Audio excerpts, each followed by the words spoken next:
Okay. That's right. Sit down.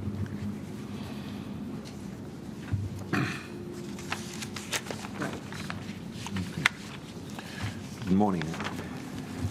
The 10th meeting of the Joint Select Committee on Land and Physical Infrastructure is hereby reconvened. I want to take this opportunity to welcome officials of PTSC present to this public hearing of the Joint Select Committee on Land and Physical Infrastructure, pursuant to the committee's inquiry into the Public Transport Service Corporation, with specific focus on the public bus service and maintenance of buses. I would like to take this opportunity to remind members and officials present to please turn off your cell phones, or at least place same on silent or vibrate. It should be noted that this hearing is being broadcast live on the Parliament Channel 11 and Parliament Radio 105.5 FM and the Parliament's YouTube channel, ParlView. At this stage, I'd like to welcome members of the viewing audience as we are live.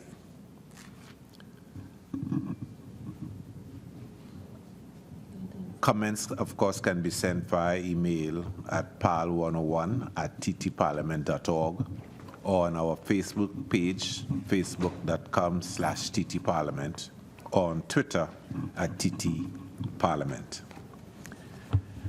I would like to welcome the General Manager and accompanying officials of Public Transport Service Corporation, and of course invite you to introduce yourselves.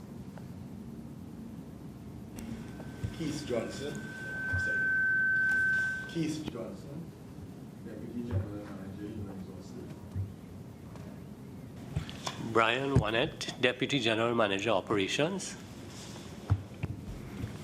Good morning to the Joint Select Committee.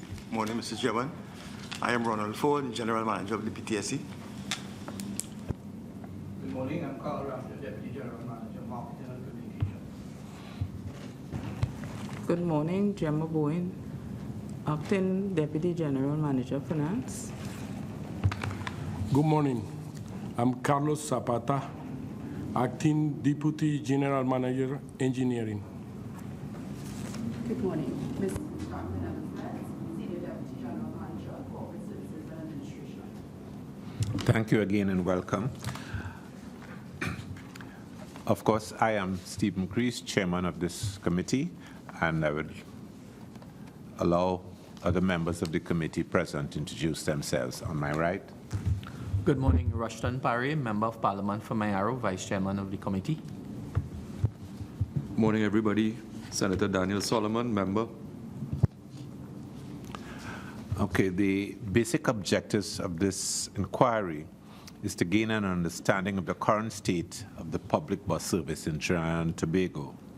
It's also to assess the effectiveness and adequacy of existing systems and policies aimed at providing efficient bus service to the public, and of course to determine the challenges that PTSC faces with respect to the maintenance of buses.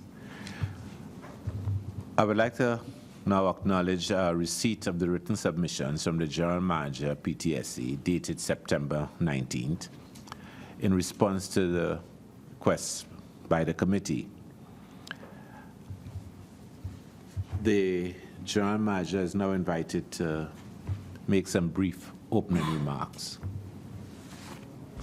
Thank you, Mr. Chair. I want to thank on behalf of the Chairman of the Board of PTSC and the members of staff of PTSC and the managers for the kind invitation extended to the PTSC to appear before your honorable and noble Joint Select Committee. We are here to participate. We are here to share whatever knowledge that the committee would like to hear from the PTSC in reference to the state of the bus service at PTSC. The PTSC was established by an Act of Parliament the Public Transport Service Act 4802 of 1965. It subsumed the assets of the then Trinidad Government Railway. We operate out of 7 locations throughout Trinidad and Tobago. Our head office is at South Key, Port of Spain. We operate also out of San Fernando, Chaguanas, Sandy Grande, Point Fortin, and Tobago. And Anarima, I'm correct, Anarima also, right? The PTSC, the staff of the PTSC is comprised of about 1,700 employees at this time. We operate a very old fleet, I must say, Mr. Chairman. The oldest bus in the PTSC fleet is 24 years old. The PTSC is straddled by a bus fleet with 27 makes and models. It's something is unheard of throughout the world. Our neighbors close by in Jamaica has 4 models, make and models of buses. Barbados have 6 types. There are bus companies throughout the world who has one make and model. And that has been one of the bugbears in getting the systems right and getting the efficiencies in place. Right? The cabinet of the past government had put in place a rationalization committee which looked at the rationalization of the PTSC bus fleet to get it down to 4 to 6 models. That report was approved by the then cabinet, and PTSC is working towards getting the systems right in terms of the makes and models of buses that we now have, right? The amount of buses that we carry, it's an inventory nightmare. It's a procurement nightmare, right? And also, because of the age of the buses, some of the parts are not being manufactured in the global marketplace at this time. So this is the kind of struggles that we undertake currently at the PTSC. I want to thank you for the opportunity, Mr. Chairman. Thank you. Senator Solomon. Thank you, Mr. Ford. You sort of began to answer perhaps my first question, and I wondered if you can describe to the population how you measure your standard of delivery in terms of departure times and arrival times, keeping in schedule, and also what are your main causes for the delays in that delivery of service of standard departure times and scheduled arrival times.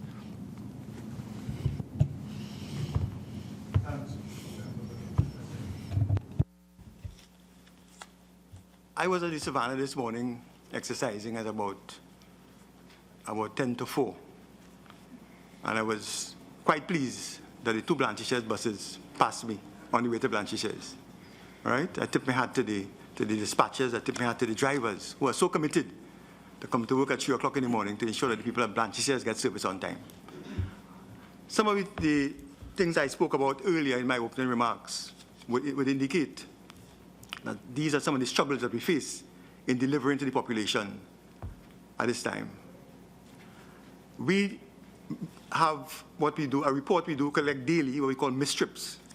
Right? So we collect all the mistrips for the day, to look at it and see where we went, all the trips that we missed for the day. And the mistrips they happen because of the unavailability of buses at the time. Right? Sometimes we check the bus run out twice per day. I get that report to me twice a day. So I get a morning run out and I get the afternoon run out. Because we may start the morning, say, with 200 buses. But by 2 o'clock, we may have 215 buses, we may have 225 buses, based on the amount of production that takes place in the garages for the day, right?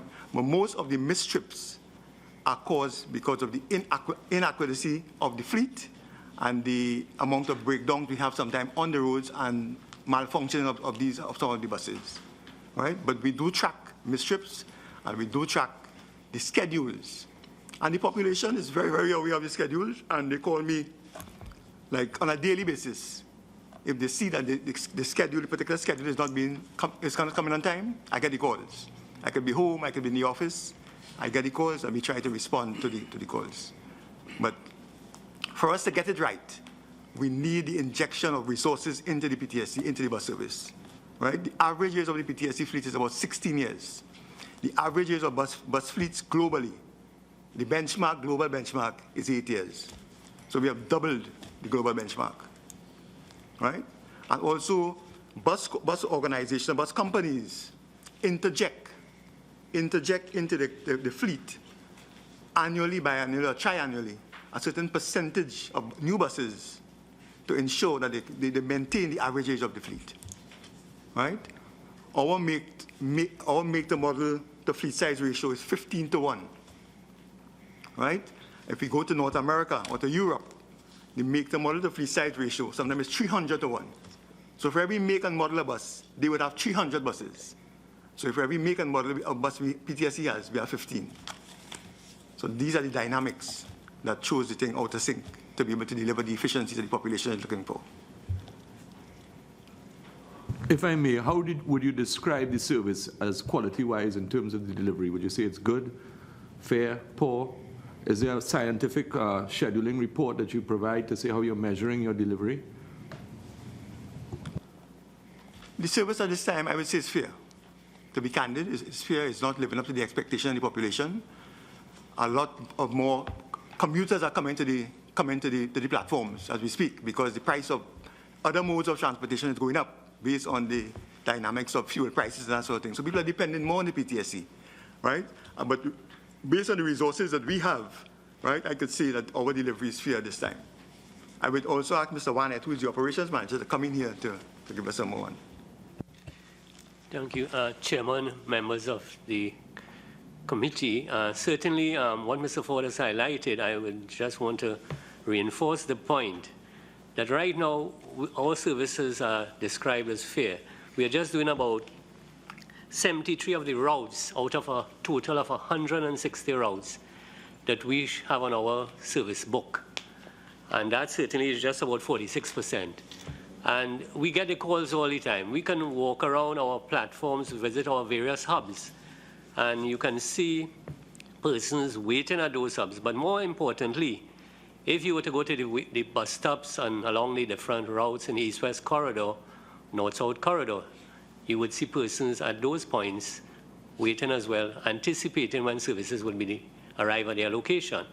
We certainly don't enjoy the situation, but certainly if we were able to get more buses available to us, and my general manager highlighted the fact that we have a situation with the age of the fleet, the level of reliability is affecting us. If we were to put more buses into our service, and only recently we had a fare increase with the other mode in Diego Martin, and we started to see the surge of persons coming for our Diego Martin service on our platforms right up until the last schedule at night, which is at 7:30 and 8 o'clock. Just on that point, you see, what I'm concerned about is the passenger quality of delivery for the passenger. I wanted to ask you, what sort of communication do you have with the passengers who are waiting? Some of them may be mothers with children, some of them may be children themselves. How do you communicate to them that a bus is delayed, or that a bus is not coming, or that the route may be closed? Or is there any sort of communication, or do they just wait indefinitely, not knowing what is going to happen, when the bus is going to come? Because you're telling me about a lot of calls being received. So I'm just concerned about the traveling public and how you communicate those delays and Yes, sir. I would ask Mr. Ramdev to answer. Chairman, members, good morning. Essentially, we do have a system where we are able to inform and disseminate information regarding the timeliness of the bus or not timeliness of the buses. We operate with the PA system, so the commuters who are there waiting on their various buses in the queue, they are informed accordingly if their appropriate bus is delayed at some point, or that the buses may not be coming at all in that regard. So we do have communication with the commuters through the PA system. Additionally, we do have the opportunity for commuters to approach the customer service booth, and we have locations of customer service booth throughout the PTSC network. And certainly they have an opportunity to meet with the customer service officers, and as well to interact with the customer service officers as they walk the floor. So we have an interaction with the commuting public, so as to inform them. You talked about mothers waiting in lines and so on to get home to their kids, and certainly we are mindful of that as well. So we continue to make timely and appropriate information. We give it out and disseminate the information to the public as required. that would be in the major hubs. What about the bus stops that are out in the countryside and whatnot? How do you communicate? Because in this day and age, what I think is that you can use text messaging, WhatsApp to communicate to them. I could appreciate that it may be difficult, but there should be a system where people could be informed and know what to expect or given an explanation as to why the delays are happening. And that's the people I'm concerned about, not the major hubs, because obviously you do have a PA system. Certainly, and we are currently exploring an opportunity with 2 or 3 companies that provide RFID solutions, meaning that the bus stops can provide the information voice. So you can go to a bus stop and ask, when is the next bus? And the information will be relayed to you based on what is fed into the program. So we are exploring that opportunity currently. Thank you.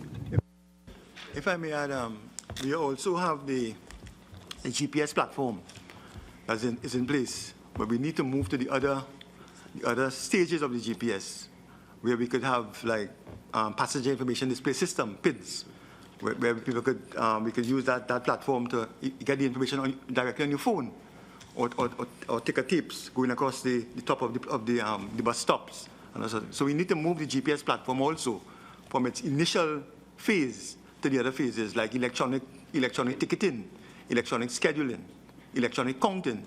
We must be able to say in real time how many passengers we did transport on any route in real time.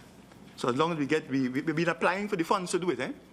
The GPS has been in place since 2011 with only one phase. And we've been asking in various PSIPs along the way for funding to take the GPS to the next stage. We have not been so fortunate thus far. Let me also add, Mr. Ford alluded to the GPS. We currently have our customer service reps. They have access to the GPS information. So if take, for instance, the Deluxe Coach Service in Port of Spain, so a commuter comes in there and for whatever reason, a bus might be stuck in gridlock traffic, the customer service officer can go onto the system and be able to ascertain where the bus is so that they can relay the information. So we're giving some real-time information as well as a result of the platform we established with the GPS.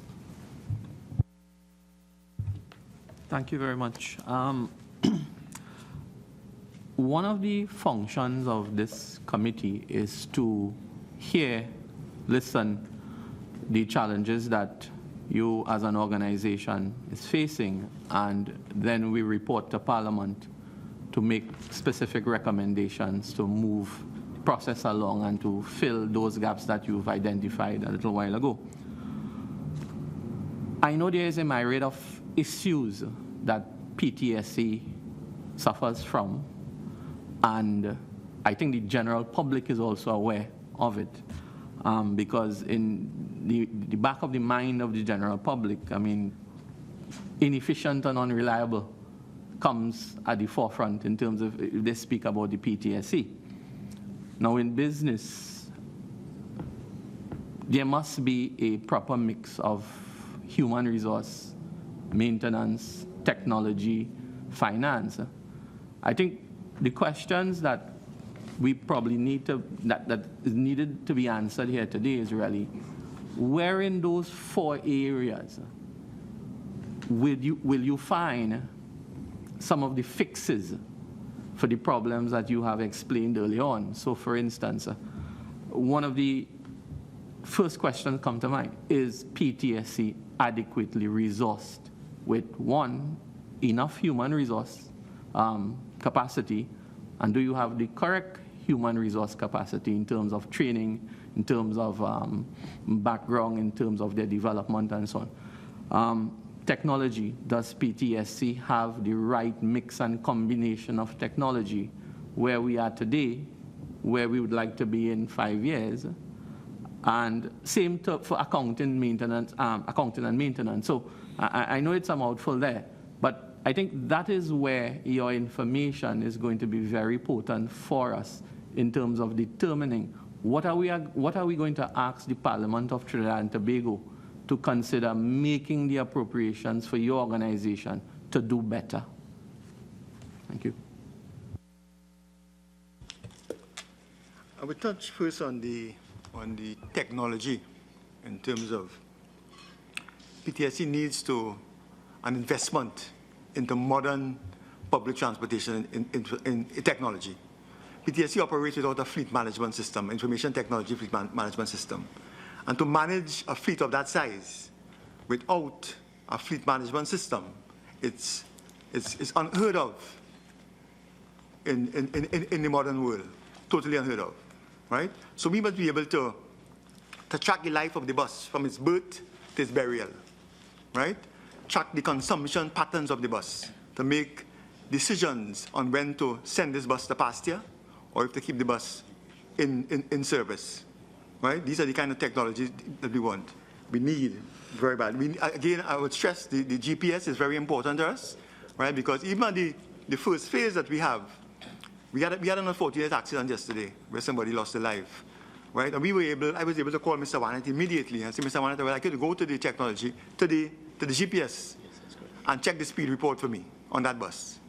And we were quite comforted, not by the death, we were sorrowed by the death, but we were comforted that the driver was way below the speed that he was supposed to drive at. So that's what the technology does for you, right? We need to track things like tire consumption, right, which is a very expensive commodity, right? We need to ensure that every part that we consume on a bus, right, it comes through and it is checked on the inventory. So we know that the stock levels can be maintained. And when important parts are required, that it doesn't show up as a no stock, right? So that builds the efficiency because the bus could be back on the road in a very short time, right? The public transportation infrastructure also needs to be embellished and also enhanced.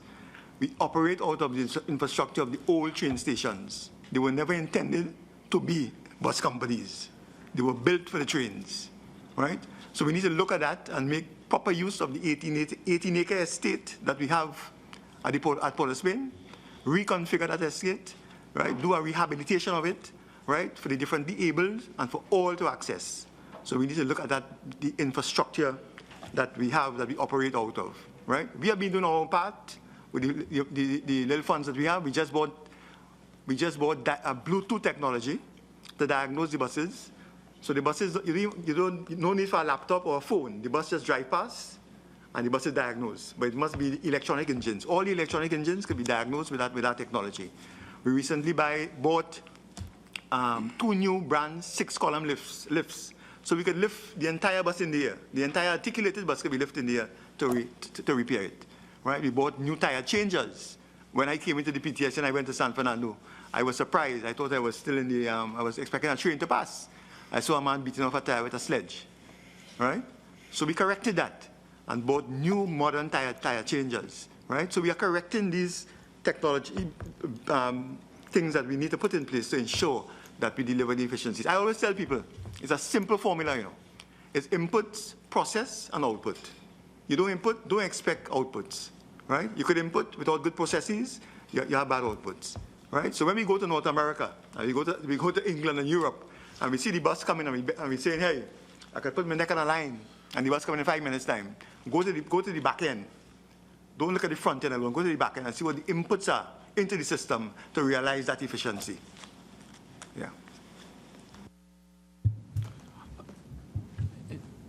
I mentioned about the human resources component. If we could get a response on that. Thank you. Yes. President, good morning to the committee. The issue of human resource capacity development, central to that is the cultural dynamics that exist within the organization. And we have started to address that from the perspective of building into our organizational design the capacity for improving on the level of discipline that exists in the organization. And one of the things that we started recently with is the implementation of a automated time and attendance system. It's a biometric system that was approved, and we are moving swiftly to implement that because we have the old time card system, and in that we have some significant gaps in terms of accounting for people's time. So therefore, that is going to be immediately integrated into our payroll system. So that also helps us insofar as treating with the issue of attendance and punctuality, and building into that the ability to manage absenteeism, manage and the cost from an organizational point of view. As well, the human capacity development is important that we have buy-in from key stakeholders, which would be our trade unions and the employees themselves. And we have embarked upon a lot of worker engagement sessions so that the communication is key in that process, where the organization is at. Right? What do we need to ensure that the organization can move from the position that it is to an organization that is a world-class organization, delivering excellence in terms of service. And it involves people understanding where we are and what is required by everyone in terms of that transformation. As well, we have looked at the skills levels that exist in different areas and functionalities, and we are putting in place some of the measures that would help in assisting us to build some of the skill sets that are necessary, not only for today, but moving into the future. I noticed here in one of the questions that you submitted an answer for, the question was, what are the challenges facing the PTSC with regards to the maintenance of buses? And there are two parts of the response which I would probably like to get a bit of clarity on. Limited access to highly trained technicians to utilize the modern technology of the trade, and severe technical competence gaps exist in the current workforce. In terms of an HR perspective, how does PTSC plan to address this particular issue? Just to add that PTSC has started to move assiduously in addressing those gaps. The last batch of technicians that we brought on board, right? We brought them on board as we sent them into a training program, or 3-year training program, in collaboration with NESC and OJT and the PTSC, right? These young technicians, right, have been through this program to allow them to develop the skills of the new technician of tomorrow, who will have to be accurate with the technology, with the new engines that are being built globally, right?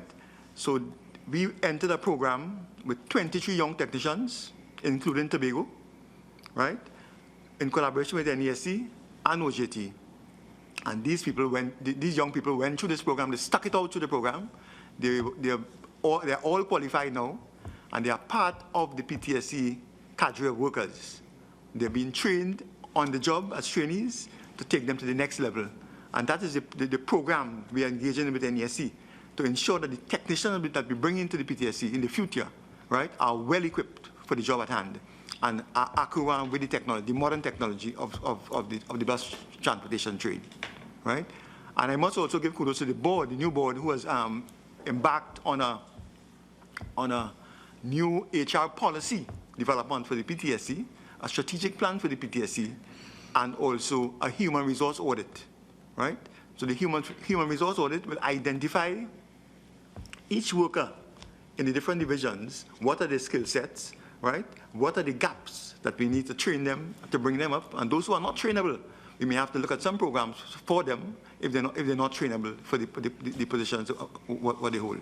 So that these 3 interventions, I think, are mainstream to developing the new employee of the PTSC of the future. Is there any opportunity to utilize agencies like UTT, where you can get perhaps a better core competency of an engineering student who may be able to bring more value to PTSC in the longer term? Have there been any consideration in looking at agencies like UTT? And the last question that I would have on the maintenance side, you mentioned that there is a lack of a fleet management system. What is PTSC putting in place to rectify that problem? Because I am very, very sure that we cannot move forward in any reasonable way without a fleet management system for PTSC. Well, on that last note, I must say that Santa Claus did come early for PTSC. And we allocated $1 million in the 16-17 budget to procure a new fleet management system. And we are pursuing that assiduously. So we should have a fleet management system in place quite soon. And I do take the point about the collaboration with UTT, but we do collaborate also with University of the West Indies. We have about 5 young mechanical engineers who are part of the team and who are doing some good work and developing nicely. And we hope that when they come to full fusion, that they can make a very, very serious impact in the whole operations of the PTSC. I commend you on the use of technology, both in the HR and fleet management system.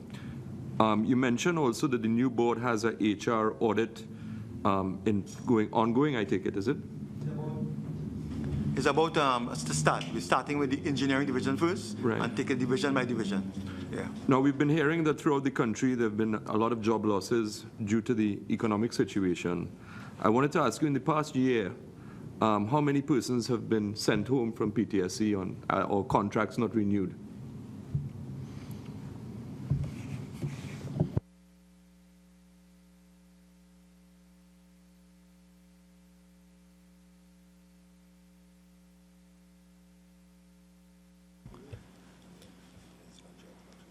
In the last year, and a lot of the contracts of what we call the bus marshal, the old bus marshal, or the PPO, right? A lot of those contracts were not renewed within the last year. The numbers I don't have at my fingertip, but we could get those numbers for the committee. I'm talking about it throughout the entire organization, not only bus marshals, but contract workers, employees at all levels. If you can give me a figure for that, is that possible? No? Currently, we have 1,501 permanent, 184 temporary, and 57 contract, totaling 1,742 people who are engaged at PTSC currently. In terms of where we were, let me see. I'll take a look at the figures before. Where is that?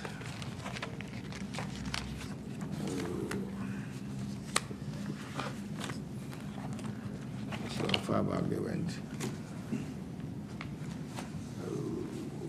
Don't seem to have. The problem, you could always submit it in writing afterwards. Okay. Fair enough. We were at 1983, so it would be about just over 200 people who would have been separated, but it is not as a result of anybody being sent home prematurely. It's mainly as a result of a combination of attrition and their contracts coming to an end. My question is that's approximately 10% of the workforce, is that right? Yes, maybe. Yeah? Yes. That's a fairly large amount of people to have been severed. How is it that you took that initiative whilst the HR audit is currently ongoing? Of that number of people that the HR manager alluded to, a sizable percentage of that would be people who would have gone off by attrition, right? So not everyone there would have been a person who would have been severed or a contract would have come to an end, right? And some people contract may have come to an end and the service probably was not longer needed. But we need to get the numbers right for you, for the committee, because a number of those people would have gone off by attrition.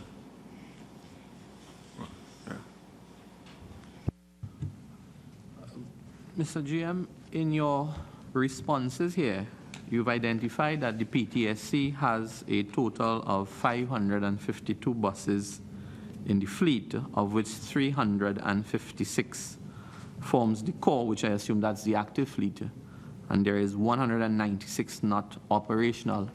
My question is there a cost to PTSC to hold on to these 196 not operational buses? And if it's not operational, what is your plans to deal with them as an asset? Where do you plan to take those 196 buses? Part of that 196 buses are earmarked for they need major repairs, and we need to make an economic decision. Does it make economic sense to invest good money to get these buses back on the road? There's a percentage of those buses also that would not come back on the road, right? We have about 74 of them currently stored at Tantique in Carson Field, right? We need to get them off take the process to get them off the PTSC books, off the register, right? And the plan before, I don't know what the plan is now, but the plan we had before was to, a lot of steel bands that apply for chassis, for the rhythm sections for the road. Some have gotten and some are still to get. And we also collaborate with the EMA to sink some of the bodies into the ocean to create artificial reefs to spawn new fish life. So that was part of the plan. But we are ongoing with rehabilitation. Last week, Thursday or Tuesday? Last week, Tuesday, we received 15 brand new engines from China.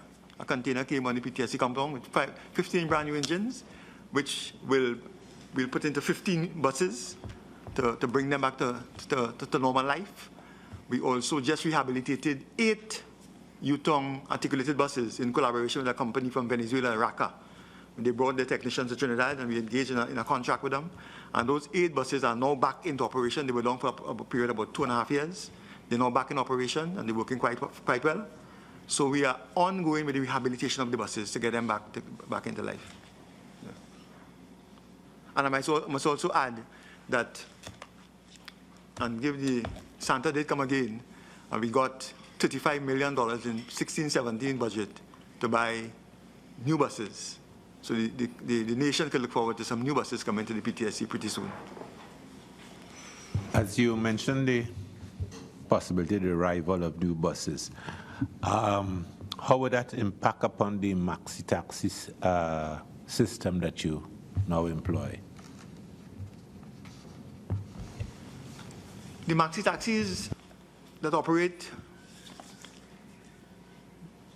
out of PTSC is a private concern with the Route 2 Maxi Taxi Association, right? They're not in part of the PTSC initiative, right? But we all come together because it's one big objective is to get the population to and from, right? To school, to conduct business, to recreate is one objective. So they play a major role, a very major role in moving people to and from on a daily basis. As a matter of fact, they transport the majority of the population as apart from PTSC. PTSC also has a maxi taxi product, a school maxi taxi product that we administer for the Ministry of Education, right? We have about 347. 300. Right. I was referring to. No. Yeah, 347 maxis on contract on behalf of the Ministry of Education, and in which PTSC earns about 15% of the monthly bill that is paid to the maxi taxis, right? But that would not, our new buses will not impact or have any negative impact on the maxi taxi school service. We need new buses now. And as a matter of fact, I had approached the previous Minister of Works and Transport with a very innovative idea of utilizing the $35 million as seed capital, right, to buy 100 buses, right? I take it that the buses that you're contemplating purchasing would fall within the, was it 4 models you're saying and trying to get down to? Yeah, that would be the start. We're looking at that as the start of the rationalization of the fleet. It would be existing models, no new models in? No, we can't bring any new models into the system, right? In this purchase, we're also treating Tobago as special because Tobago has its own dynamics, right? What happened in the past, generic buses were bought and they came to the port of Spain, and then we sent some Tobago. But what we're embarking on is getting special buses for Tobago, for the Tobago terrain and the Tobago curvatures of the road. So they need a little smaller bus, a larger, higher torque in the engine, more power in the engine to go to the Charlottesvilles and the Lansformies and these routes. So what models are we looking at? Well, I wouldn't want to say any model publicly to say we're favoring any I hear company. you. May I ask, is it CNG or diesel engines? And are you moving towards the CNG platform? Yeah, we're moving towards the CNG platform. But some of the terrain, we will still have to maintain some diesel or some biofuel buses. Why is that? Can't the CNG Power. handle the higher terrain? Well, the movement would be towards CNG, away from diesel, and also that it would include to try and streamline your product. yeah. What I'm hearing from the panel is that there's a lot of streamlining issues. We still feel that some of the, and the engineers here could bear me out, on it. Well, we still feel that some of the terrains like the Blanchisseries and the Charlottesville, the Speyside, the Lansformies, we still feel that we need a diesel bus to go there. That is what we could be wrong. But we're quite happy also because we have 35 CNG buses, right? We have 35 CNG buses. Those are the last buses that we bought in 2014, November 2014. They came to the PTSC, and we are quite happy with the performance of those CNG buses. It's saving us a lot of money in terms of the consumption of fuel. It has cut the fuel bill tremendously by about 30 to 35%, right? And we have also reduced the carbon footprint in Trinidad and Tobago in some small measure. If I may, Chair, I just wanted to ask you, I was leading to that as well. In terms of diesel prices and fuel prices going up, how does that impact the PTSC model, and in particular the Maxi taxis and the 346 Maxi taxis that you use for school buses and whatnot?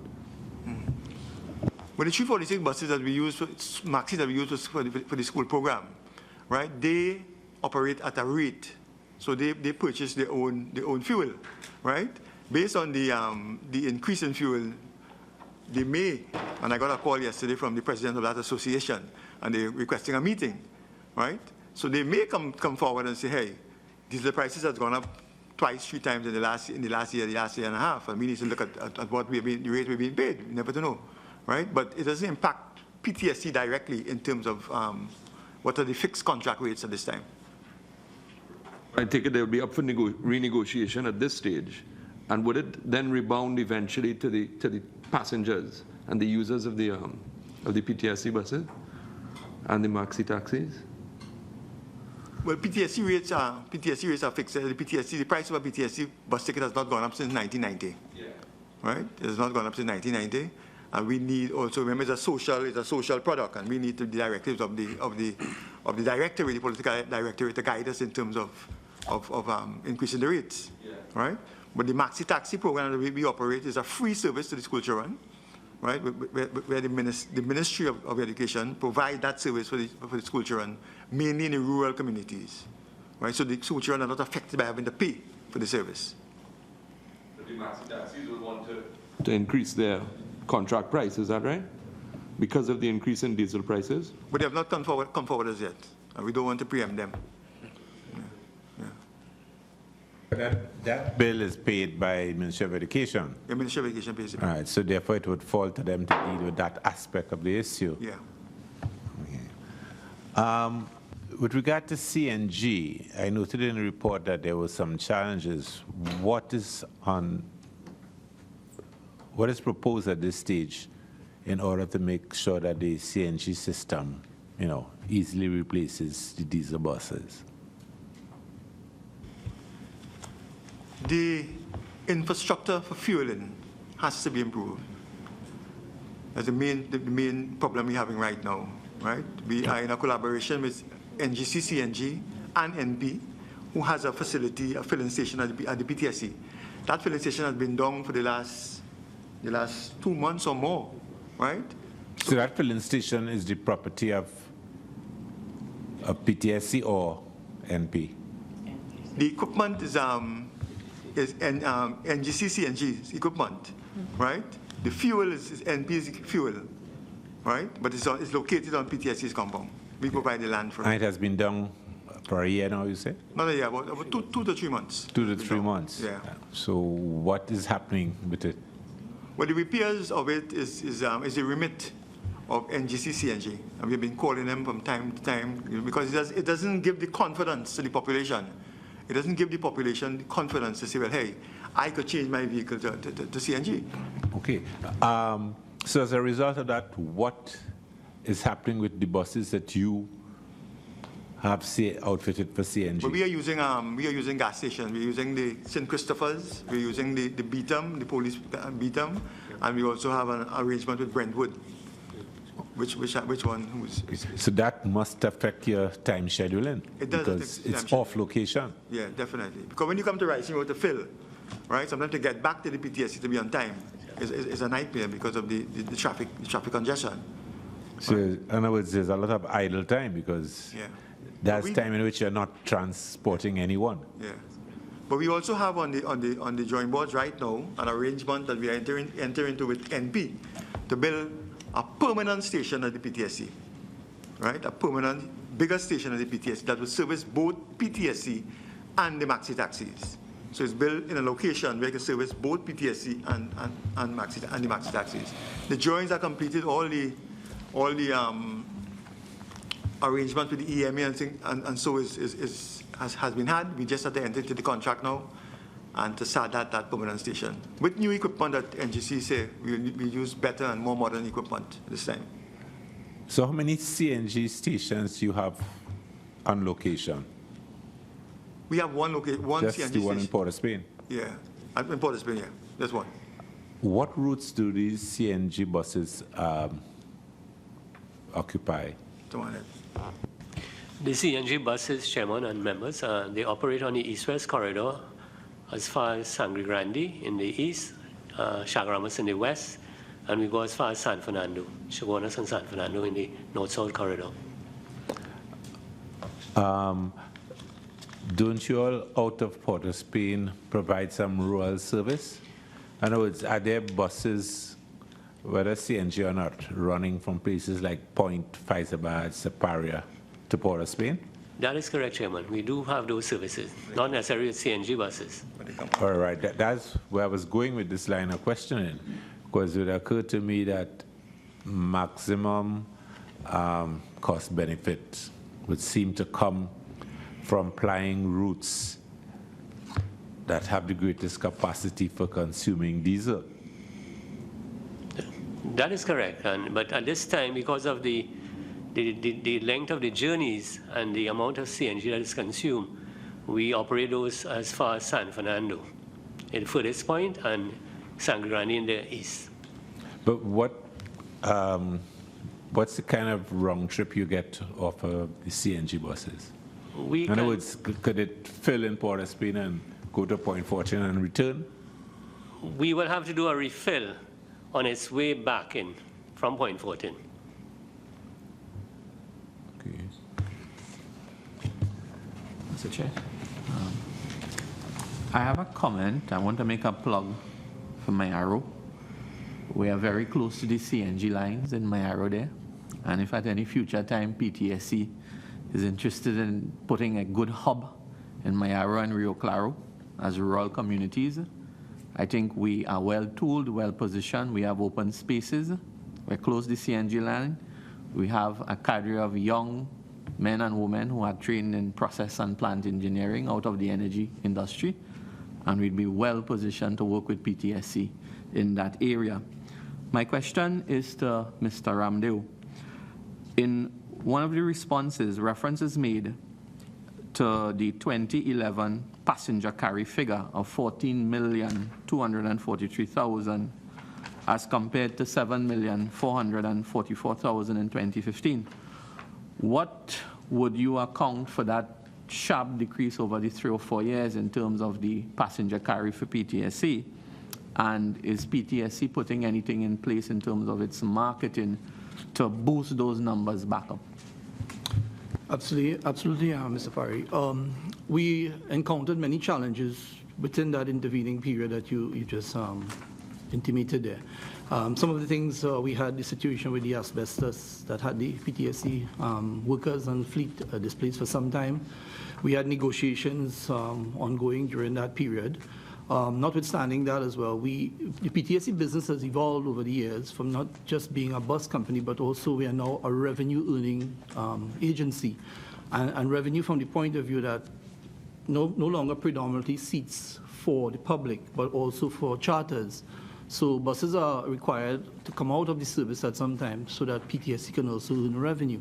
The Know Your Country tours have grown, tremendously over the last 4 years. And certainly there are other avenues that PTSC are channeling some of its opportunities to earn revenue. So you would have seen some fallout, added to which Mr. Ford alluded to some of the challenges we had with the maintenance of buses and so on.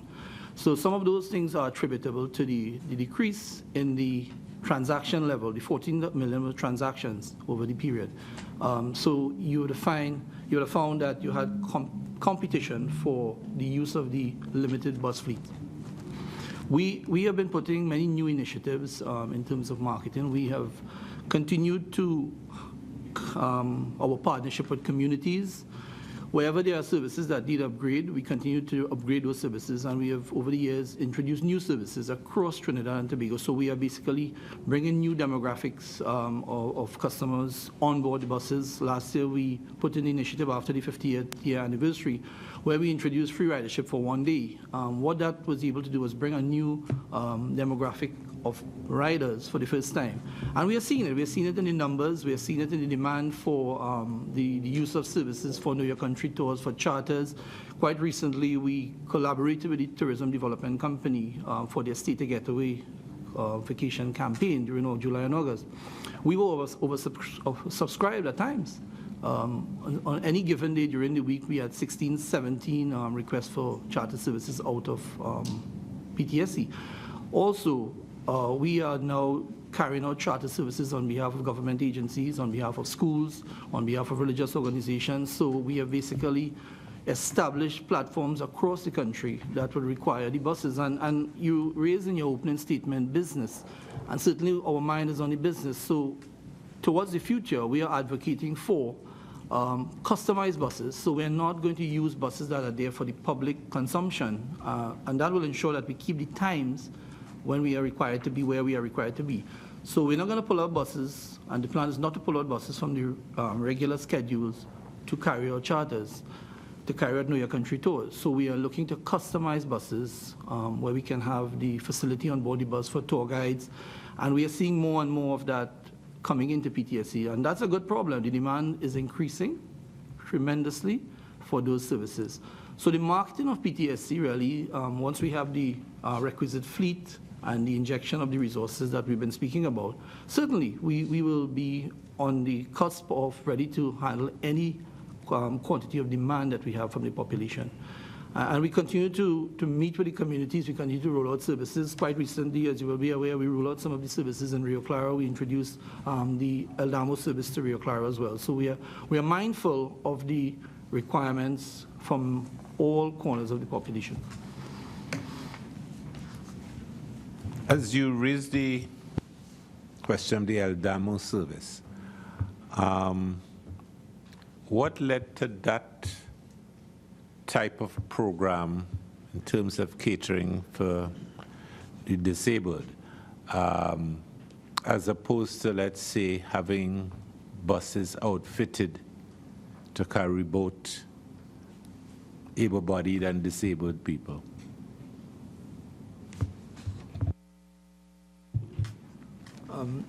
The Ministry of Social Development, if I go back before 2010, they were engaged in talks for a dial-a-ride service because they were getting a lot of requests coming in for services that the normal buses would not have been able to go to the areas to traverse.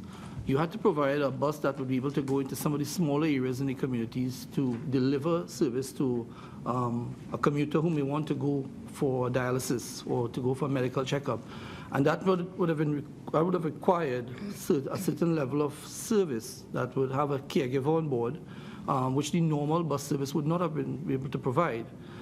So the idea came up with that we wanted to have a specialized service out of the PTSC to handle the dial-a-ride requests coming in.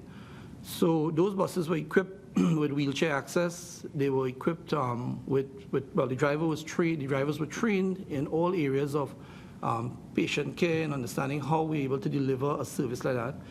And more fundamentally, of course, it was where the buses could go to. The normal mainstream buses would not have been able to go to some of the areas that we currently go with our Alamo service.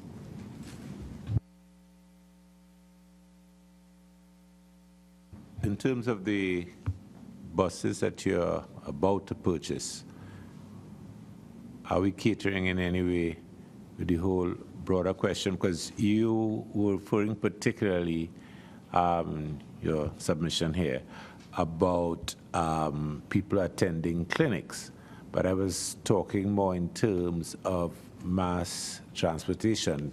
A disabled person who just wants to commute Port of Spain to San Fernando, who just wants to go to work, you know, to go to any of the venues all citizens need to go to, as opposed to going for specialist treatment at a clinic, let's say. Chair, part of the specifications that PTSC has developed in going forward for purchasing buses is to all buses that will be purchased now must be able to intake people, different able people. The buses must be able to kneel with ramps. So the bus comes to the pavement, the buses must be able to kneel, a ramp comes out, and there's access for, say, 3-4 wheelchairs in each and every bus that we purchase going forward. That is the way of the world today, the international world, and we're going there also. I'd like to turn some attention to the whole question of volumes, as to whether you are satisfied that given the available commuter traffic, how well is PTSC servicing that?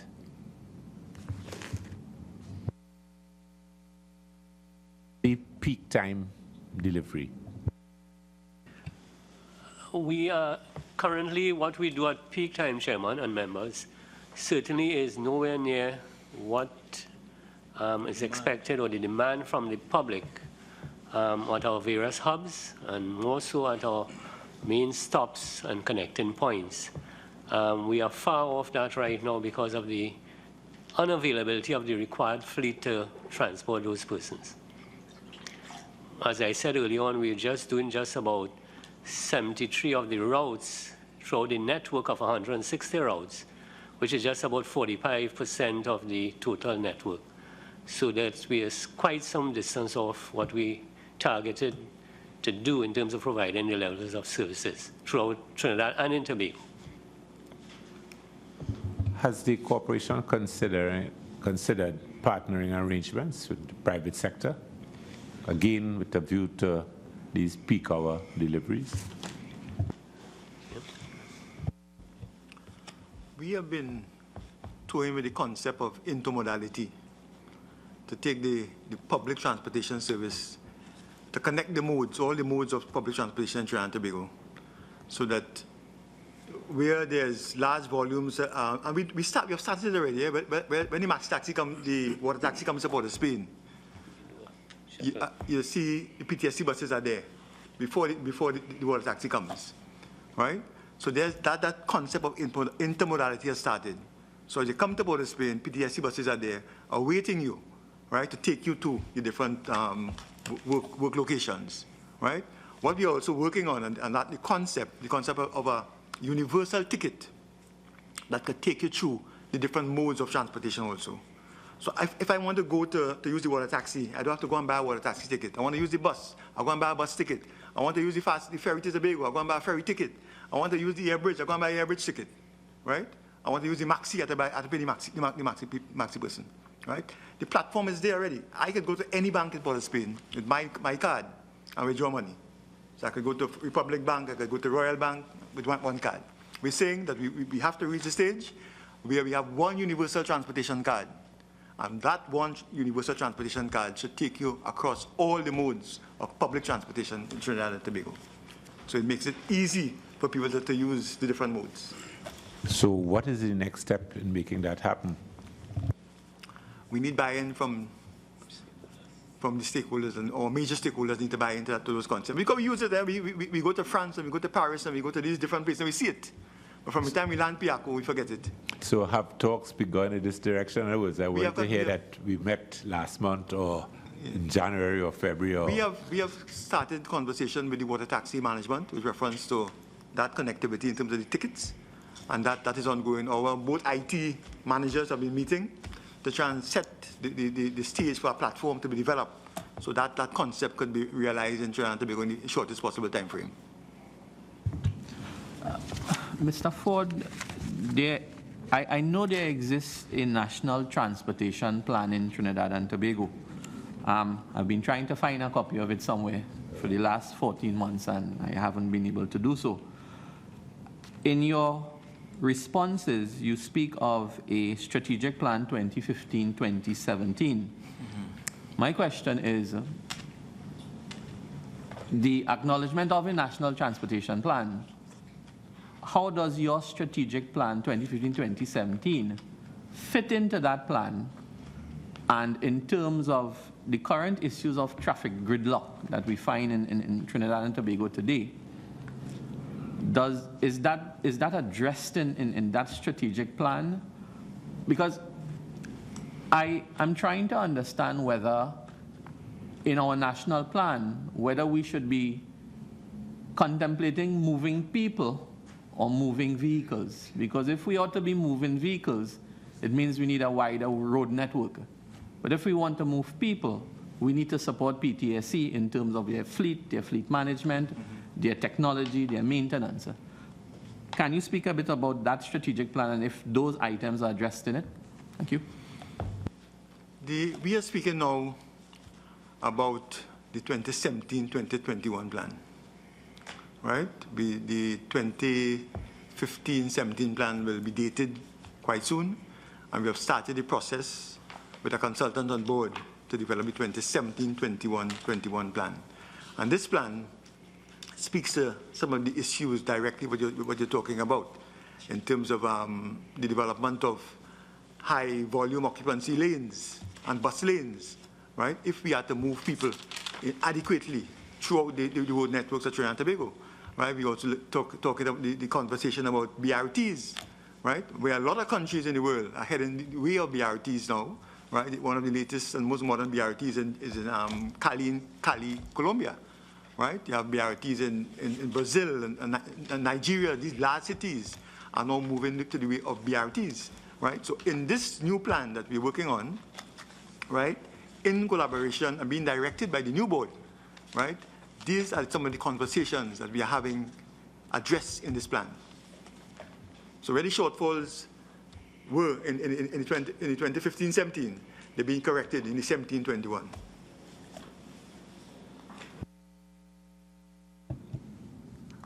Just to shift the conversation, in your submissions you refer to missed trips schedule, and it says in 2011 the missed trips are 68,294. In 2012 it goes down to 54,960. 2013 it goes down to 37,657. And then in 2014, 2015 it seems to jump back up to 100,637 and 111,294. And presently for January to August 2016, it's pretty high again at 88,814. So we could expect it at this current trend to go for up to over 111,000.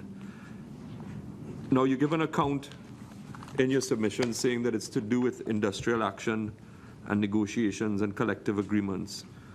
I wonder if you could just give us a little information. Can we expect this to go down? What's the current state of the industrial relations negotiations at this point in time? And can we expect to see these numbers of missed trips, which seems to be exceedingly high, to go down in the future? Well, certainly, Chairman and members, we would anticipate higher performance once we increase our bus output. And with the improved industrial relations, and I'm sure Mr. Keith Johnson, my colleague here, had remarked about the initiatives of the Human Resource Department in meeting and engaging the workforce and so, and having a better relationship with the union. and the various representative groups. But we anticipate for the remainder of the year with the current bus output, we would see more or less the misstrips being at that point and not falling significantly. But certainly with the output leading to the new year and the injection of other fleets of buses, we would see a reduction in that misstrip figure. I appreciate that explanation, but I'm really asking about the current state of the collective agreements and industrial actions and the relationship with the workers at this current state. The PTSC is about to engage both the monthly paid union, which is the PSA, and the fortnightly paid workers, who are represented by TU, into new negotiations sometime probably at the end of the year, early 2017, right? To anticipate what will transpire out of those negotiations is pretty hard. I have been there at the PTSC since 2011, and I was there from November 2011, and I've been through two sets of negotiations, right, with the PSA and also the TU union, and I can tell you it's been some rough time, right? Sorry to cut you across, but just for clarity, what period are we in right now with collective agreement? 14 up to 2014. Right. TU is 15 to 17, and PSA is 14 to 16. So those are the two negotiations we're about to enter into with both unions.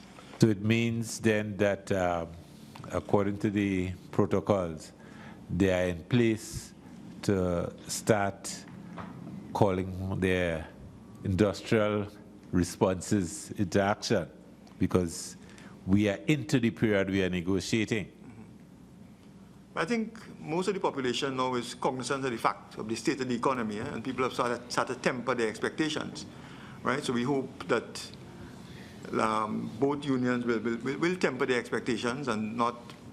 They've been granted some good increases in the past, and now that the pie is a bit smaller, we expect that people will cut their appetite. So has the corporation put a proposal on the table as yet? We are developing our proposal as we speak. But it's not on the table as yet? It's not on the table as yet. And it's not on the table also from the unions also. They have not tabled also. Yeah, go ahead. Mr. Ford, I want to touch on another people issue here in terms of a very simple topic of bus sheds. In your submission, the corporation has approximately 600 bus stops spread throughout the network, but there are many areas where the bus stop does not exist. Now, in terms of rural communities and the PTSC putting bus stops or bus sheds in a lot of these rural communities, is there any consideration to look at a ramping up of these things, these facilities for rural communities, with the understanding that the potential to generate advertising revenue in these bus sheds? Is there any consideration at this time? Because it can make some money, but then it can really put PTSC as a caring organization to our traveling public, especially our elderly or senior citizens. What is your take on that? Well, I concur with the sentiments. I concur with them. But we have an ongoing program where we're looking at a bus stop, a national bus stop, and a national bus shelter program, right? As a matter of fact, we have samples in my office right now of what a new bus stop would look like, right? So we're working assiduously on that to get those both programs going. It takes some funding. We are looking at partnering with some of the corporate bodies so they could benefit from advertising out of it and share with us the costs of putting on these much needed facilities, especially in the rural communities. Just to follow up on that, the PTSC, the Properties Department, is responsible for maintenance of your terminals and the bus stops. What would be responsible for the absence of these signs in some areas, given that your Properties Departments are responsible for these things? Is it an issue of funding, or the service is just not there in terms of getting these bus stops and signage going. Yeah, some of the signs have been very, very old signs, especially some of the rural communities have not been replaced. I must admit, have not been replaced over a number of years, right? And some have been also vandalized by members of the public, right? But again, I give my commitment that we are looking at it. I have samples in the office, and with the commitment of the new board, that both programs are being looked at very carefully for implementation.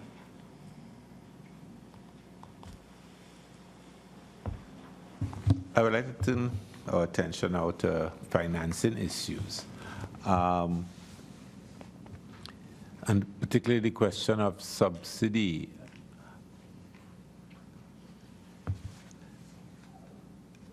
What is the level of subsidy right now on the average fare? Mr. Chairman, the government supports PTSC at 68% is the government support. In our 2016-17 budget, we are given 310 million for recurrent and 42.2 for PSIP. Does your strategic plan envisage changing that arrangement?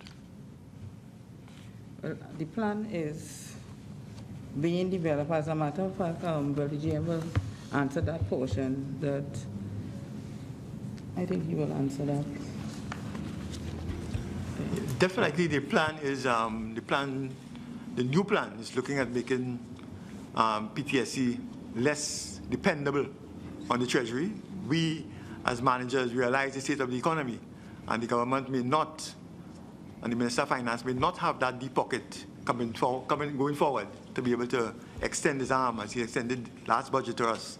So we need to look at bringing in more revenue, generating more revenues to the PTSC, monetizing our assets, right? PTSC have a lot of land assets that they acquired from the old railway, right? We're looking at monetizing these assets. We need support. We have a draft note going forward with reference to the cost of the bus tickets, right? They have not been increased in 1990, right? If we check inflation rates from 1990 to 2016, right? It may be in the hundreds of percent, right? All the different modes have raised the cost of the fare a number of times, and PTSC is still stuck at $150 a ticket and $250 and $4 and that sort of thing. So we need the support also to not to bend the commuter, but also to make the ticket reasonable so we could realize some sort of revenue to offset the subsidies that come into the PTSC. Has any negotiations or interaction begun with the Ministry of Finance or the government in general on the question of fare increase possibilities? Well, I'm saying there's a draft note going forward that we hope that note will be taken to, the chairman will take that note to the minister, and the minister will give us the support to take it to cabinet so we can get that kind of support. But has any research been done with regard to possible public reaction? We have not conducted any research in reference to public reaction, but we're gauging, we kind of gauge what the fears are. Take, for instance, a taxi from San Fernando now is about $19, right? The PTSC fare from San Fernando by the normal bus is $6, right? By the Luke's coach, which is an upscale service, is $10. So we look at the comparisons and see that there's some room that we could probably get a little more for the service we deliver. And how do our rates compare with other CARICOM states? I know for sure, I can remember in Jamaica recently when they increased the fare for senior citizens in Jamaica to travel on the bus. In Trinidad, the senior citizens travel on the bus free.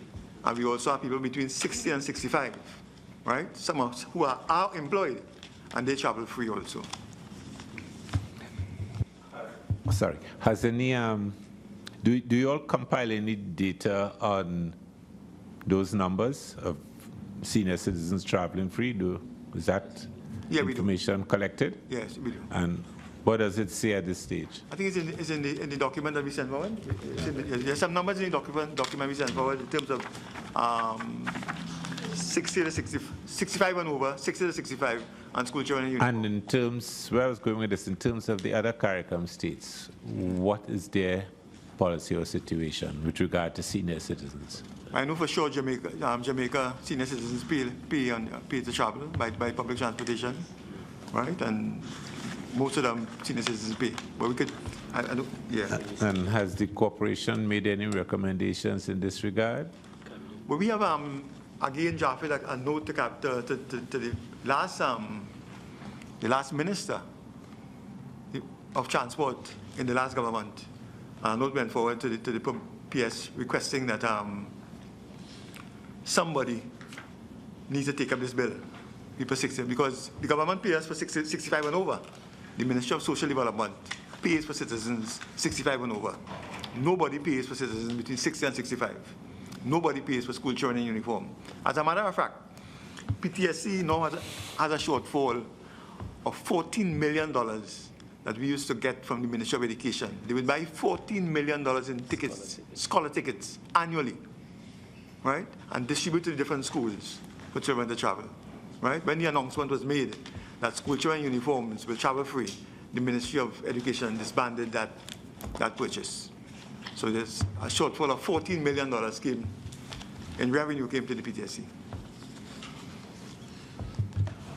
Mr. Ford, in hearing your initial comment on this question concerning the lack of funding and especially in the PSIP for development plans and so on, now taking the fact that our transportation systems is directly related to our productivity, it's related to our sense of security, it's related to the improvement in family lives, if you can get to work on time, get back home on time, the general happiness of the citizens. Wouldn't it be prudent to really make a demand of the line minister that we go to the Ministry of Finance and ask for a greater share of the pie? We know it's a challenge in this time, but looking at the impact of transportation to and from work, to and from school, in terms of the quality of family life, I would really think that, the PTSC through its board and through the line minister could really make a greater appeal to the state to do better in terms of how do we push this transportation improvement, knowing the severity of the impact on family life. Not sure if you share that view with me. Well, I share that view, and I share the view, and I'm also thankful to the Minister of Finance for making available $42.2 million, right, in this budget, in this fiscal package for 2016-17 to the PTSC. Not many entities got that amount of allocation. We're very grateful that we got that allocation this year, and we hope that as the economy improves, that the government will give us a greater consideration, because public transportation is very important to drive any economy, right? It is a stimulus of the economy. It sustains the GDP and maintains the GDP and the gross national product of a country. It gets people to and from to centers of education, centers of business, centers of production. It is extremely important to drive any economy, public transportation. Is security an issue in terms of your fleet in the late night runs, in terms of the safety for passengers and so on? Has there been any impact based on the escalating incidents of crime lately? Has PTSC been impacted in any way based on that? No, we have not experienced any sort of security issues with people on the buses and that sort. They're quite safe on the buses, I must say.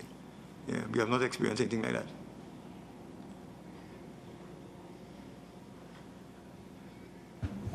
Are you actually saying that there's no incidence of any criminal activity on the buses at all? But we have recorded any incident of security issues on the buses with commuters. No. What sort of measures do you take to ensure that the traveling public are safe and secure on the buses? But there's no actual, at one time, there's still a couple of PPUs, right, property protection officers that exist at the PTSC. So there's still, on some of the routes, you still have the service of the PPOs, right? On some of the routes, you don't have PPOs within the system, right? But there are security guards at the depots to ensure that people who come to the depots are safe and they get onto the buses in an orderly fashion, right? But in terms of occurrences of indiscipline or insecurity issues on the buses, we have not experienced that, and we haven't put any measures in place to say, well, we have to have like security guards on the buses and that sort of thing thus far. I know that in a lot of countries they have CCTV video recording live on the buses. Do you have any sort of system like that, or any plans to implement any system like that for the safety of the passengers and the bus driver and the equipment itself? Yeah. And we have considered that. We are considering that. A lot of companies have come forward with different systems, and we're looking at the different systems. We had a company come forward earlier this week with a showing of a electronic fare system. So we're looking at the electronic fare system. We're looking at camera systems to ensure that people are safe and we can record the activities on the different buses. Yeah.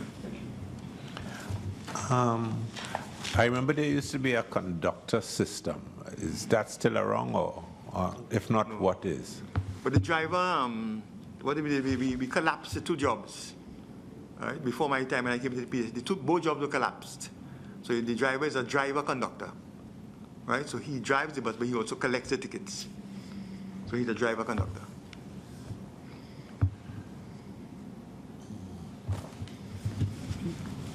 I want to ask Mr. Ramdeo, in terms of the reputation of PTSC, in your submission, I can just quote here, it was recommended that the corporation endeavor to improve its reputation through education drives and more coordinated services as a means of retaining existing users and attracting new ones. From a marketing perspective, what is PTSC's plan in terms of dealing specifically with the corporate image and the reputation of PTSC to make it a more requested service to improve your bottom line at the end of the day? Absolutely. The new strategic plan that we are currently involved in speaks to a rebranding of the PTSC. The PTSC is now 51 years old, and certainly a lot of the mechanics of PTSC needs to be enhanced in terms of a rebranding process. If you go as basic as the logo, some of those elements that make up the logo have been from the antique, if you want to use that word. So we need to bring PTSC in terms of the rebranding policy into the modern era. And that would obviously mean a new target market. So we now need to target the young population, those that are on the fringe or on the verge of becoming the working population. And even taking it further down, we have also put plans in place to look at the schools, because we cater for a significant number of students across this country.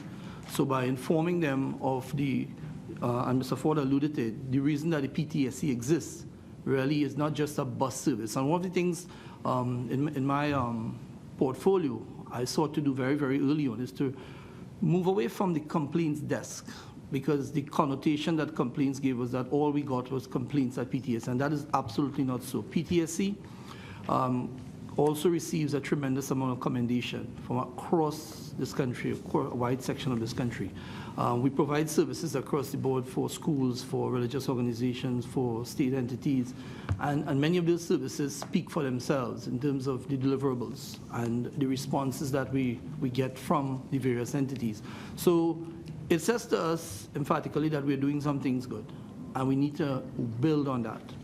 And in terms of the marketing efforts of PTSC, again, I spoke about bridging the gaps with communities, and I think those are the new customers that you're looking at in the rural areas, in centric Port of Spain, in San Fernando, across Trinidad and Tobago. And of course, we are also engaged in Tobago. We spend a lot of time, I personally go to Tobago.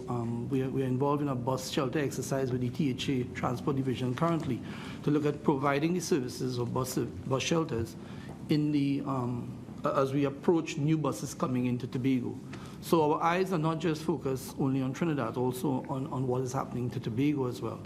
So our marketing, our communication plans are all in the interest of ensuring that we keep what we have in terms of our customers, and also we look to the future in terms of building a new customer profile and also retaining what we have currently. Because you see, your level of service can determine whether you add 3 customers today and you lose 4 tomorrow. So we need to ensure that we find them, but we also keep them. And that is what the on-time service will do. And when you speak to customers, as we do regularly, you hear basically they want to get where they need to go on time, and the buses can be there when they expect it to be.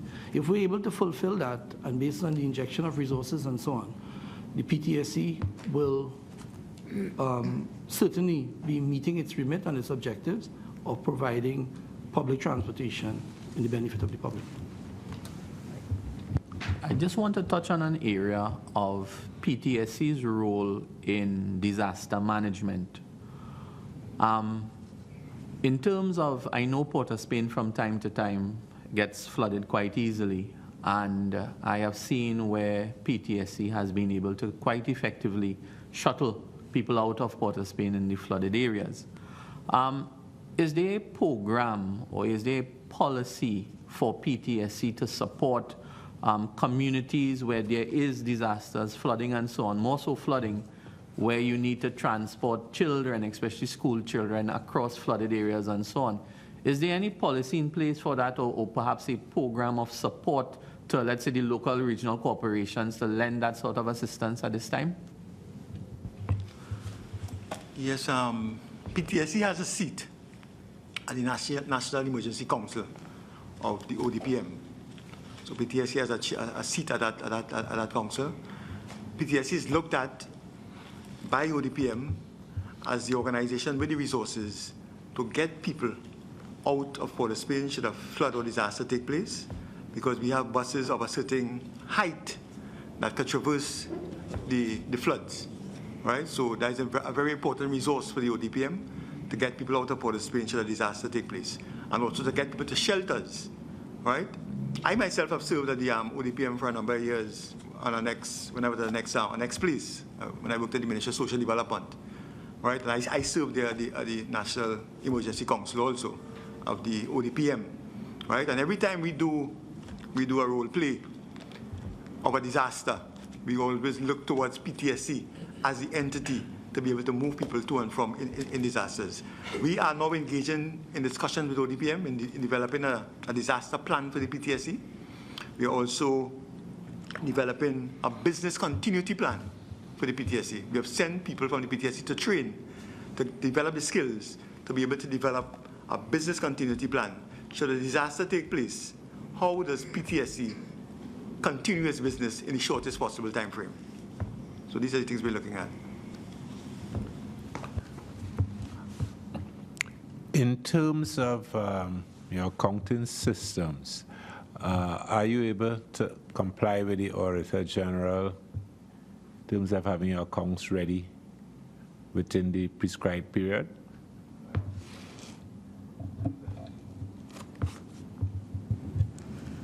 As it pertains to audited financial statements, the corporation has to be in compliance with the statements being audited by the Auditor General's office. As it pertains to the SEC, we now have the position where the Auditor General's report and their auditing takes a long period of time. So we are now looking at possibly getting their approval to go privately. The last audited financial statements we would have had, I would want to pass that on to Ms. Bowen to give us some clarification on that. The last audited financial, Chair, the last audited financial statement by the Auditor General was 2013. We have received reports up to 2006 that are to be laid before Parliament, but we are yet to receive the reports for those other years, completed accounts. Okay, but the thing is, you have submitted, right? Yes, we have submitted up to 2013. There are some issues they have raised, and we have just completed the financial statements for the corrections for 2014 and 15 to pass back to them. Okay, but you have submitted up to 2013, you say? 2013. And what's the problem with 2014 being submitted? 2014 and 2015, there is some issues in the 2014. Okay, but I wasn't concerned about their report, I was concerned about your submission. We have completed, but in the absence of a board, it is to be signed over by the board and submitted to them now that we Okay, have but- a board for 7. But staff has done what staff was supposed to do. Yes. All right. Sorry, is it that the last Auditor General report was in 2006? 2006. I wonder if I may ask, in 2016, January to August, the targeted departures was 154,982, and the actual departures is 66,168. So that's roughly half. Am I right in that? That's the submission that you gave to the committee.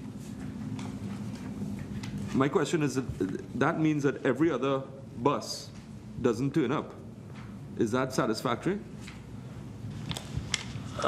Chairman and members, no, certainly not satisfactory, and certainly something that we don't seek any joy in, because we try to maintain departures as best as we can with resources, as we said earlier on.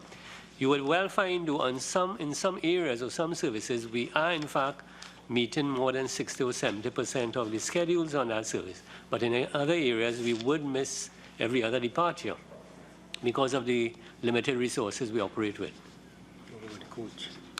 And I need to add, if we were to look as an example, the deluxe coaches at a very high percentage in the region, as much as 90% of our schedules are met, and the departures on a daily basis.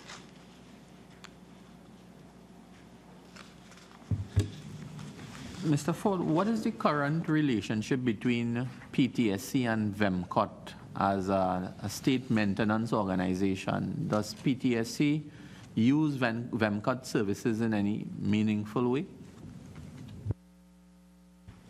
Well, VEMCOT is what I call a good sister corporate organization.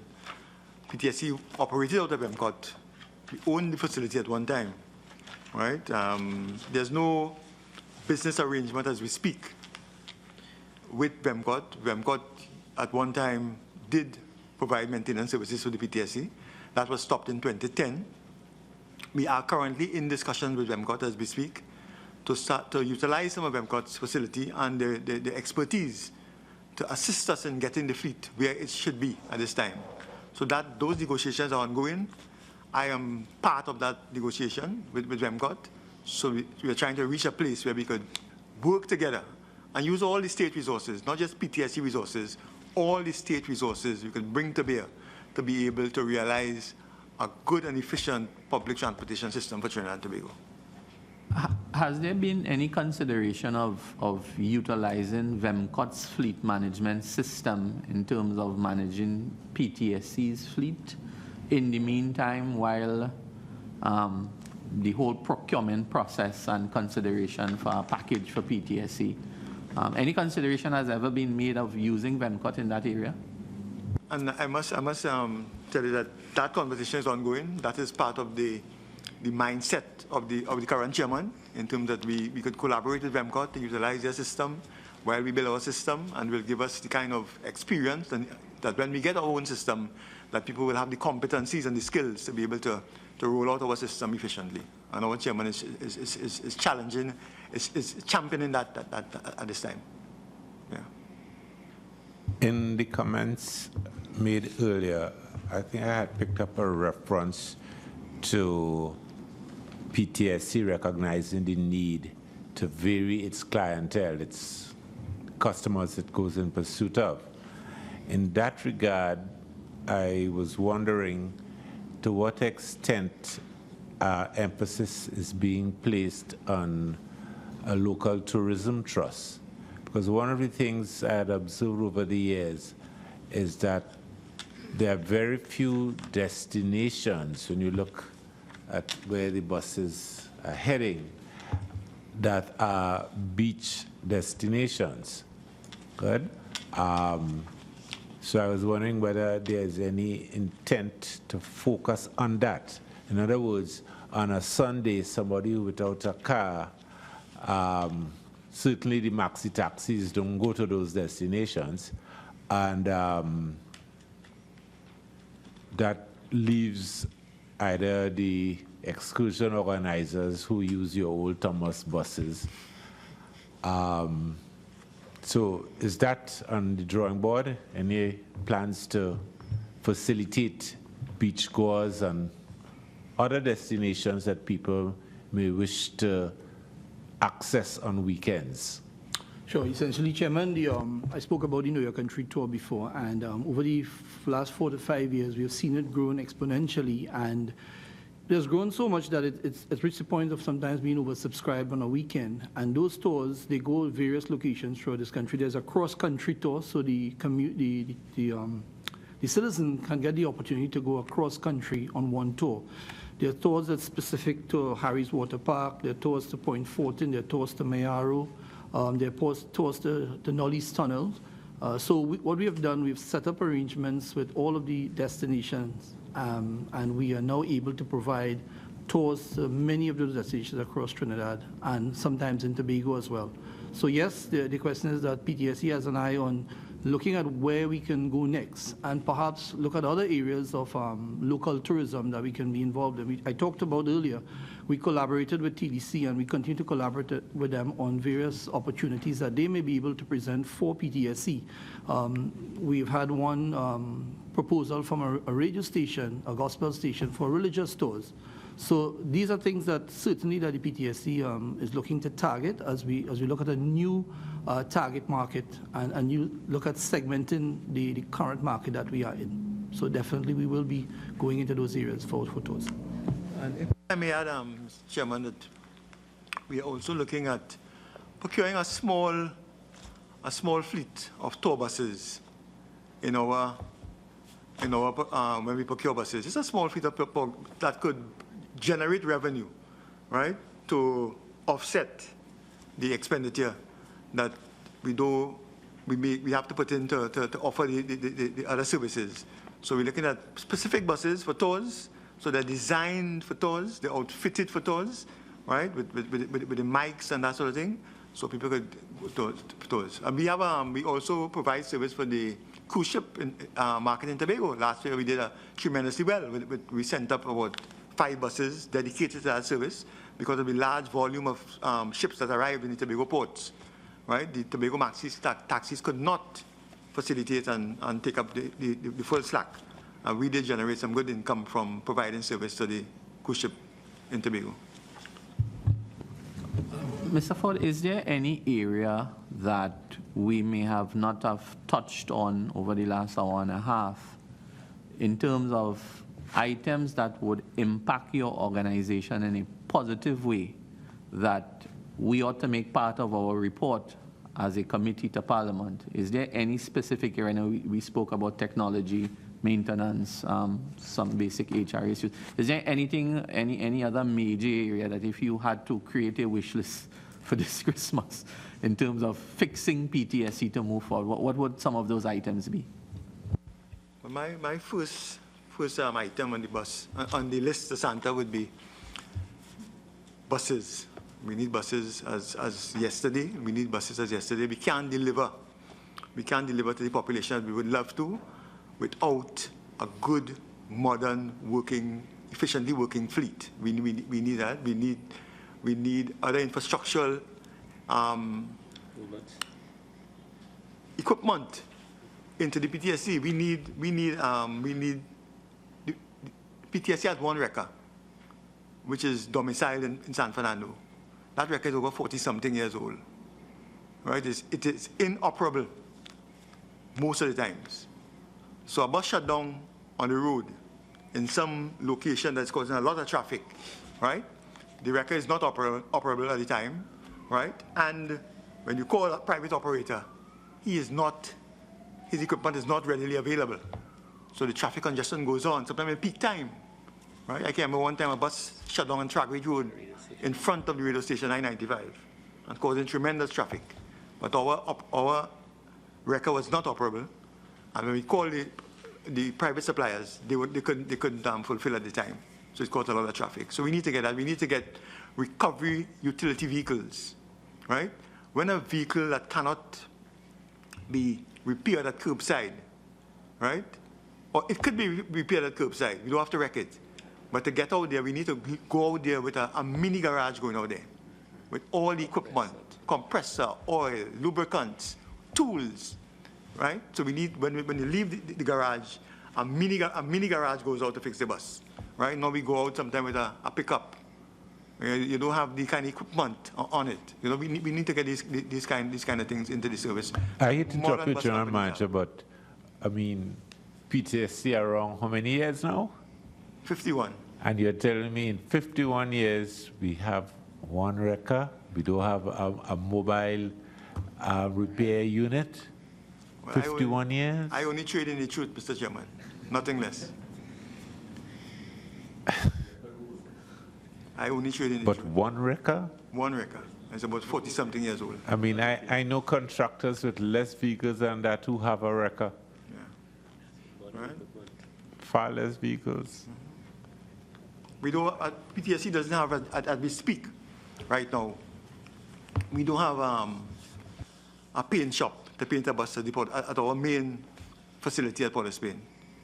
Right? So to paint, we either have to paint, TFL paint in the night, or paint on Sunday, because the union will shut it down, so you can't paint in the open. And they're correct. You can't be painting with the fumes in the open, right? But I have in my office a modern design for a paint shop and a repair shop, right? It is designed, engineering designs are done, everything is done, but funding for it is not there. Are you saying to me then that year after year you all have been putting up proposals for wreckers and In the PSIP, I have it, yeah, from 11. paint shops and blunt refusal from the state? From 11 to now. But 11 to now wouldn't reduce it to one wrecker. Well, it's in the PSIP every year. It means it was from long before 11, seeing that you have vehicles, I was here from 11. see that you have buses 20-something years old. You could have had a wrecker 20-something years old too, Yeah. or quite a few. Yeah. So there has been a consistent policy then of denying your wreckers. Funding to procure. But we want efficiency, right? And denying your basic garage maintenance, because I mean painting should be standard. I mean, you know, Yeah. you don't require no great amount of technology to operate a paint shop. What the old people say, the weed just grow with the tone. So I don't want to just give one side. We're very grateful that we also got $1 million to build a first-line facility at the Arima depot. And that will add a lot of efficiencies to the service. Because normally, a bus in Arima, if it had to change some oil, change a belt, it has to travel to Port of Spain. And then go back to Arima. So now we are building out a first-line facility in Arima so that small repairs could be conducted in Arima, and you don't have to bring the bus to Port of Spain and lose all that time in changing a bulb and changing that sort of thing. And San Fernando? Yes, San Fernando has garage facilities. Yeah, yeah. Point 14 has garage facilities. Tobago, we share the Sandy Grande also has garage facilities. Yeah. I have one last question. In terms of, clearly those private bus entrepreneurs, they like the Thomas buses from back in the 70s because apparently they tend to withstand the test of time. Is that company still an enterprise somewhere in the world and we can resource some 21st century Thomas buses which may give a greater capacity and performance at the end of the day? Are you aware of that, if that company is still in existence?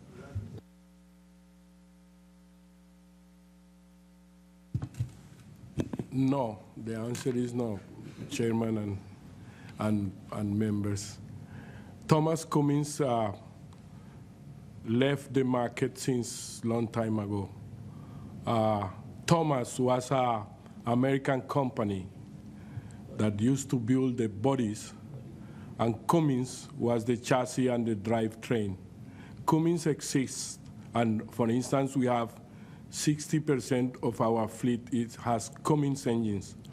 But Thomas is no longer on the market because the technology on building bodies has changed a lot, so they know more. Americans, they have them owned, but it's a modern international technology to make it lighter and cheaper.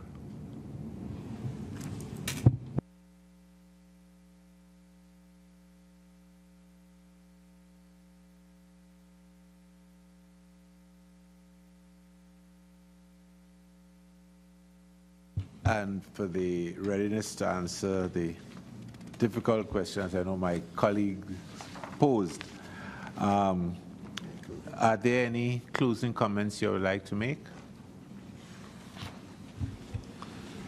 Mr. Chairman and members of the Joint Select Committee, I would really like to thank you all for the gracious invitation and the opportunity to allow us, for the national community, to hear what the PTSC requires in terms of being able to deliver to their expectations. I hope that they get a true picture of what entails at the PTSC and what it is needed for us to come up trump to ensure that they get to and from on time.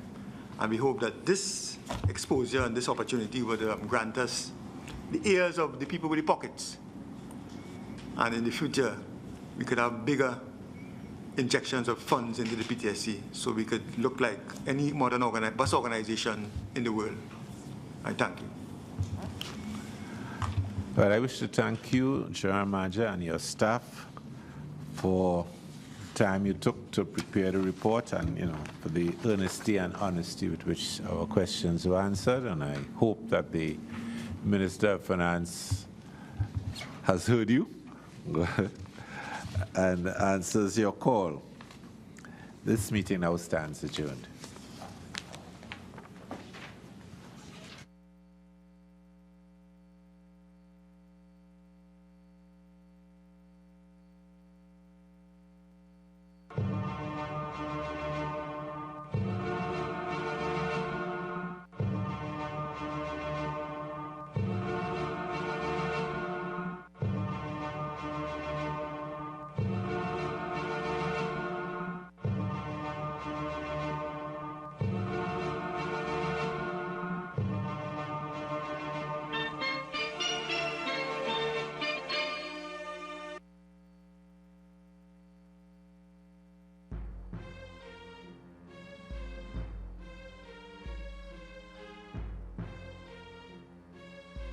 You're viewing the Parliament Channel 11, also broadcasting on 105.5 FM.